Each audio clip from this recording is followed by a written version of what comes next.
What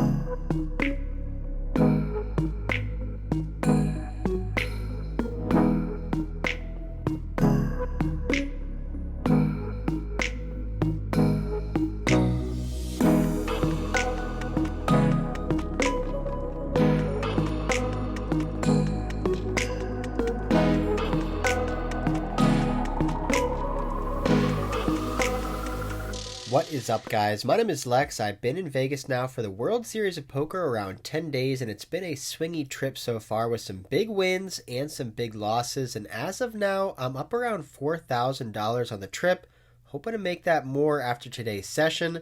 I'm here at the Wynn, ready to play 2-5 no limit, buying in for $1,500. Let's get started. The table looks great, a lot of action, and a lot of money. The hijack here raises to 25. I'm in the small blind with two red fives and make the call. In the big blind, it makes the call as well. Three ways to the first flop here at the Wynn. It comes out ace, 5-8, rainbow. We flop bottom set. Checks over to the hijack, the initial raiser, and she throws out a $25 bet. Against this sizing on an ace-high board, very deep stack, I'm going to put in a raise right away. I make it one black chip, $100. Flopping bottom set on an ace-high board is just a great spot. My opponent can have so many strong hands, ace-jack, ace-queen, ace-king, which she'll never be folding, and she decides not to fold and not to call, but to re-raise again. She puts in a 3-bet on this flop to $300. Now, of course, we can be beat here by pocket eights and pocket aces, but I think a lot of the time she's going to have hands like ace-queen, ace-king, maybe ace-8 or ace-5. I think in this position, the best option here is just to call and see what happens on the turn. The dealer puts out the queen on the fourth card, one of the best cards in the deck. It doesn't improve any straight draws, and it's not really a scare card, and it could potentially improve her to top two pair if she has a hand like ace-queen. I'm just going to play in flow and check over to her, and after thinking for about 3 seconds, she decides to jam all in. I make the snap call for $1,100, over $3K in the middle, and she shows us the bad news. Pocket eights for a better set. We have 2 outs on the river, and we do not get there. A massive cooler. Our first hand here at the Wynn, losing set under set for over a $3,000 pot. So you may be wondering, what do you do after you get stacked your very first hand, set under set? Well, you just got to rebuy and try to move on to the next one, which is what we're going to do here. There's a straddle and a limp. I raise to 40 with king jack. My opponent makes the call heads up. We flop trips on king, king 5. Now he checks over to me. I bet $35 and he makes the call. Turn card 10 of hearts. After he limp calls pre-flop and then just check calls my bet on the flop, I think he's going to have a lot of pocket pairs like deuces through pocket nines. So I don't want to bet too big on this turn card.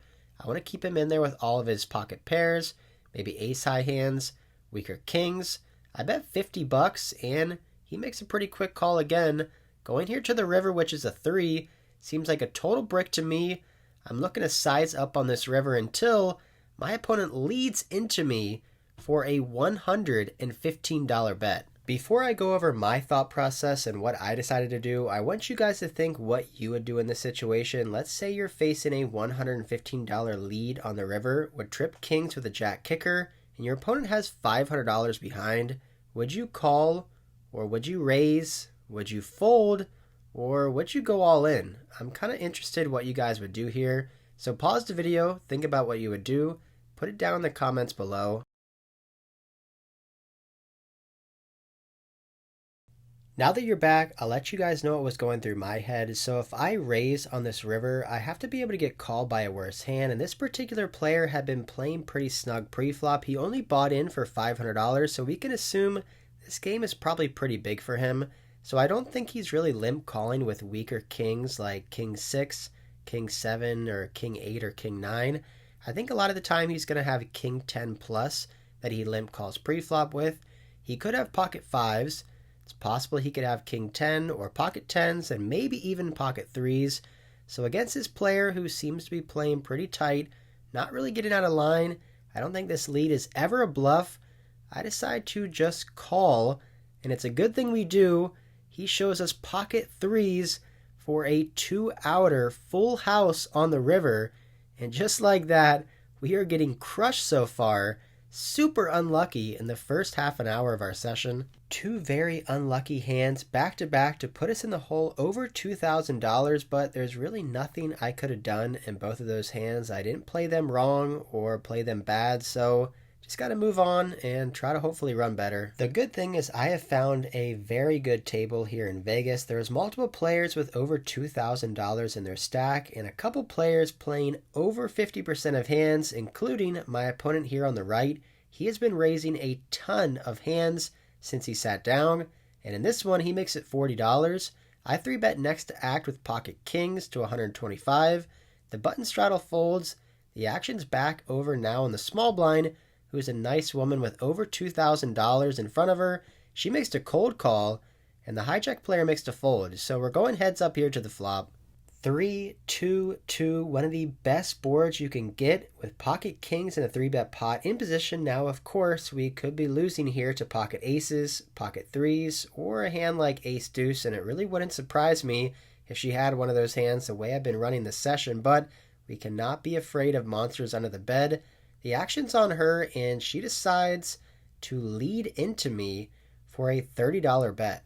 I have no idea what this $30 bet is. I'm just going to take it as a check, and there's over $300 in the middle, so I just raise it up here to 2 black chips to make it $200, hoping she has a pocket pair. She doesn't want to fold, but she lets go of her hand pretty quickly, later telling me she had ace queen. So, alright, I'll take it. We end up winning our first pot here. Poker can be super fun and also super frustrating, and tonight it's been pretty frustrating. I got coolered twice and lost some massive pots, and I'm at a great table, but haven't been able to get into many good spots yet. But the night is young. I'm going to keep grinding until we can get some of our money back. The under the gun $10 straddles on, and there's 2 calls with ace jack of hearts in middle position. This is a hand we want to be bumping it up and trying to play a bigger pot with, so I make it $60. The button calls 60. Under the gun straddler calls 60, and both of the limpers call 60 as well, so we've got some action here. 5 ways to the flop with ace jack of hearts, and it comes out 3, 8, 9, all spades. A gross board for us. I check, and the action actually checks all the way around. The turn card's the ace of diamonds, now giving me top pair, but given the fact that I'm so multi-way on a very wet and somewhat connected board, I decide to check again, and the button checks back, going to the river, which is a deuce, and when the action checks to me for a 3rd time, I put out a $150 bet, and everybody folds, and we take this one down. We are slowly getting ourselves back closer to even, only stuck about $1,500. In this next hand, there is somewhat of a backstory. The player on my right sat down, and immediately he was super aggressive. He was raising a bunch of hands and 3-betting, and he was also complaining a lot to the dealer about players and just seemed like he was in a bad mood. I 3-bet him once with pocket kings and he folded. I 3-bet him again and he folded. And the second time I 3-bet him, he basically told me, "I can't wait to 4-bet you," as if it was some kind of threat. But anyway, in this next hand, he raises to 15. I have ace jack of clubs next to act and 3-bet to 60, and the action's back on him, and he decides to put his foot down and put in a 4-bet to $180.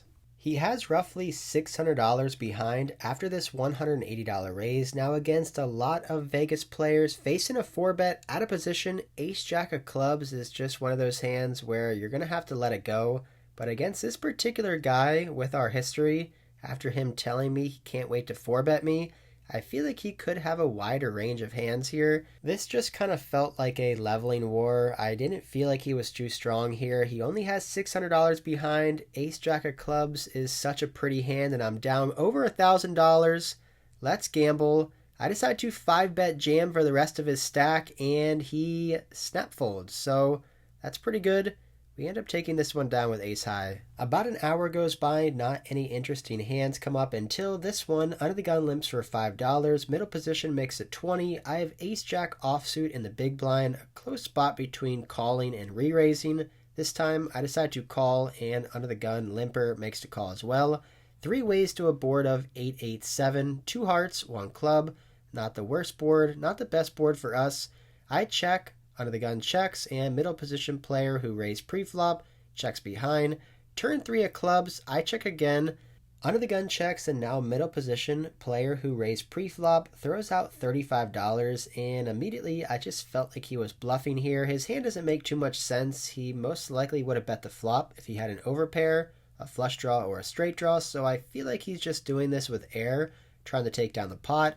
So I decided to put in a check raise to $125, thinking that I could get called by worse hands like flush draws and straight draws, and I can also fold out better hands like smaller pocket pairs or ace king or ace queen. He ends up making the call pretty quickly, and we see an ace on the river, now giving us top pair. An interesting spot whether we want to continue to bet here or check over to him.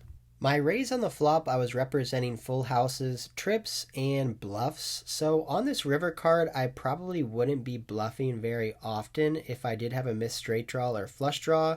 And I do think if I check over to him and he has a missed straight draw or a missed flush draw, he may try to use this scare card ace to turn into a bluff.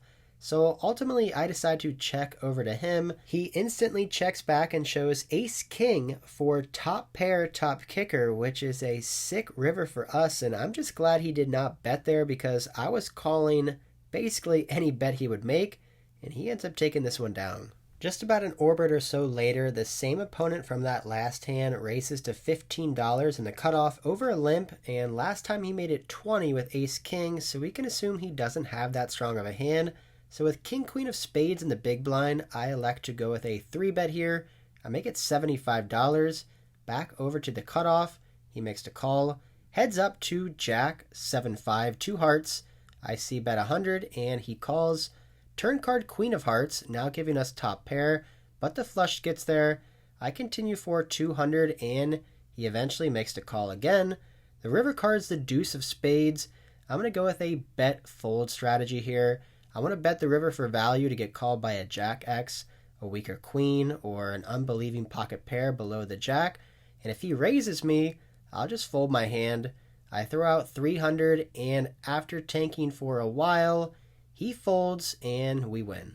Our stack looks pretty good, sitting over $3,000, but we are still stuck because of those nasty beats in the beginning of the session. The next hand we get to go heads up against the same woman who set us. Our very first hand straddles on with ace jack of diamonds in the cutoff. I make it $35. Onto her on the button, and she makes it $125. We're sitting about $3,000 effective. So when it folds back to me, I think I have a pretty standard call, which is what I do. We see an ace-high board giving me top pair. 3-bet pots out of position on an ace-high board. I'm just going to be checking 100% of the time, and now the action is over on her. She 3-bet me pre-flop. She can have a ton of strong hands here. Pocket queens, ace-queen, ace-king, and pocket aces. So even though we have a great hand with top pair jack kicker, facing a $75 bet, I think our only option is to call, allow her to continue to bluff on the turn and pot control if we somehow are beat. Turn card 6 of hearts brings in a flush draw. I check, and she decides to check back, which is good for us. River's a deuce, and I'm 100% sure we have the best hand now. With the best hand, we have to figure out what is the best way to get more money here. We could check over to her, hoping to induce a bluff, but I actually don't think she'll be bluffing after she checks back the turn. I could bet small, or I could bet big, and this time I decided to bet big, $325, which I think is a mistake looking back. I think a smaller bet would be good here, something like $100 or $125. That would probably get a call by most of her pocket pairs, but we bet $325, and we get a little bit back from her from that first hand, but we're still not even close to even. I've said this before in previous vlogs that I think it's very important to adjust your play according to the table dynamics. If you're playing at a super tight nitty table, you should adjust accordingly. If you're at a very splashy wild table, you should adjust your strategy as well. This table is very passive. A lot of people just calling, not many people putting you in tough spots, a couple people drinking a lot, and a lot of deep stacks. So when there's a raise from under the gun to $15, I would normally fold king 10 offsuit versus an early position raise, but I'm trying to get in there against these passive players and play some pots, so I make a pretty loose call. And then the small blind, a big stack player who is also enjoying some drinks, 3 bets, a super small sizing to $40. The big blind cold call is $40 and the initial raiser calls as well. So with king 10 offsuit, getting a great price, I make the call for 40 and we go 4 ways to the flop. If I was playing a tough 20-40 game at the Bellagio or a tight 5-10 game at the Aria, no way I would ever be in here with king 10 offsuit in a 3-bet pot. But against these players in position, I decided to call, and we see a 10 high board. Great board for us. Top pair, king kicker. Small blind who 3-bet pre-flop throws out $40 into over a $160 pot. And when the big blind calls and under the gun folds, I feel like we're just going to have the best hand here a ton of the time. So I raise it up right away to 200. The small blind who 3-bet pre-flop, if she had an overpair, I think she'd be betting much bigger here. And if the big blind had 2-pair or a set, I think he'd be raising that $40 size. So I make it 200 and it gets the job done. They both make the fold and we end up taking down this pot. 40 years old, you take your selfies. Nah, I'm only 29. Joking. That was a joke. Okay. That guy said, still taking selfies at 40 years old. He was obviously joking, but I don't think I look 40. God damn. I mean, maybe it's the beard. I don't know, but I still got my hair as of now. If I'm looking 40, that's not good at age 29. Anyway, couldn't quite get it back after that huge cooler early on. Pocket 8s versus pocket 5s, set over set for over a $3,000 pot. Was just grinding small wins after that, but couldn't really cooler anybody. The table was good, a lot of action, a lot of recreational players. It felt good to play 2-5. I haven't played 2-5 in a long time. I've been really pushing myself on this trip, trying to play bigger games, 5, 10, 20, 10, 20, 10, 20, 40 for huge pots against Vegas crushers and European crushers. So to come in here today and play some 2-5 with just regular poker players and not have to stress out about the money really was, you know, pretty easy, pretty nice. But